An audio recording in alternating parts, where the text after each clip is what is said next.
10,000 शिक्षकों की भर्ती घोटाले पर यूपी के बेसिक शिक्षा राज्य मंत्री सतीश द्विवेदी की प्रेस कॉन्फ्रेंस हो रही है। सीधे आपको लिए चलते हैं प्रेस कॉन्फ्रेंस में। आधार पर हम सारी लिस्ट तैयार करते हैं, कौन किस कैटेगरी में है, किसके क्या अंक हैं, और फाइनली जो भर्ती परीक्षा में अंक आए हैं उसको जोड़कर और उनके जिलों की वरीयता लेकर हमने मेरिट लिस्ट तैयार की है। अभी किसी का डॉक्यूमेंट वेरिफिकेशन नहीं किया गया था। काउंसलिंग होती ही इसीलिए है, जो 3 जून से 6 जून तक काउंसलिंग होनी थी। काउंसलिंग एग्जैक्टली डॉक्यूमेंट वेरिफिकेशन ही है, उसमें प्रमाण पत्रों की जांच होनी थी। और उसी में कोई व्यक्ति अगर लिखता है कि वो फला कैटेगरी में है, ओबीसी में है, एससी में है, एसटी में है या दिव्यांग में है, तो उसके सक्षम अधिकारी द्वारा प्रस्तुत प्रमाण पत्र वहां दिखाए जाने पर ही आरक्षण का लाभ मिलना है, अन्यथा नहीं मिलना है। यद्यपि कई ऐसे भी मामले आते हैं कि कुछ लोगों के सरनेम कुछ भी रहते हैं, लेकिन वो किसी दूसरे संबंधित जाति से बिलोंग करते हैं, उसका प्रमाण पत्र उनके पास होता है।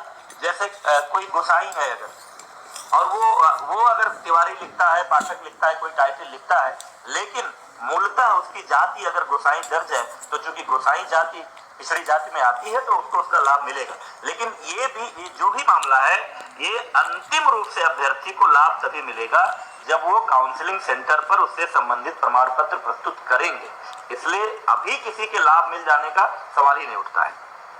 कतिपय लोगों द्वारा आरक्षण की प्रक्रिया को लेकर भी सवाल खड़े किए गए हैं। कई बार ये बातें हो रही हैं। आप सब जानते हैं इस देश की पूरी विधि द्वारा स्थापित एक प्रक्रिया है।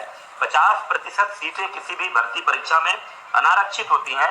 50% में ओबीसी, एससी, एसटी का अलग अलग आरक्षण है। 50% अनारक्षित सीटों पर मेरिट के आधार पर, चाहे वो जिस संवर्ग के लोग हों, चाहे वो ओबीसी हो, एससी हो, एसटी हो, जिनकी भी मेरिट ऊपर होती है, वो सभी लोग इस अनारक्षित वर्ग में चयनित होते हैं। इस भर्ती में भी यही हुआ है। किसी को यह भ्रम नहीं होना चाहिए कि अनारक्षित वर्ग में केवल सामान्य जातियों के लोग भर्ती हुए हैं। अनारक्षित वर्ग में सामान्य जातियां भी हैं, ओबीसी भी हैं, एससी भी हैं, एसटी भी हैं। जिनके अंक आए हैं वो हैं इसमें।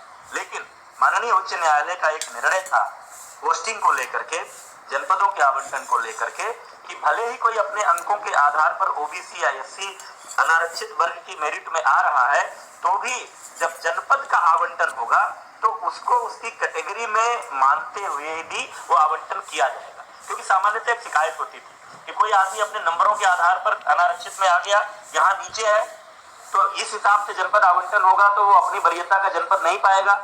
लेकिन अगर इसको इसकी कैटेगरी में ट्रीट किया जाए तो वहां वो अपनी कैटेगरी के आरक्षित लोगों से ऊपर जाएगा।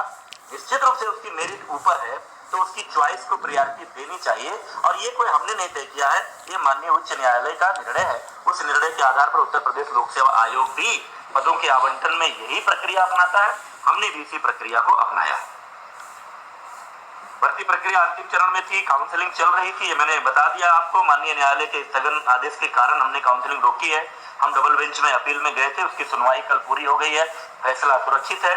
जैसा निर्णय आएगा माननीय न्यायालय के निर्णय के अनुरूप हम उसमें आगे की कार्रवाई करेंगे। इसी संदर्भ में एक अपडेट माननीय सर्वोच्च न्यायालय से भी आई है कि आगे कोई डेट लगी थी, लेकिन इस बीच में कोई जो प्रतिवादी गण है उन्होंने कुछ रिप्रेजेंट किया है और बीच में किसी दूसरे माननीय न्यायमूर्ति ने उस मामले को एंटरटेन किया है।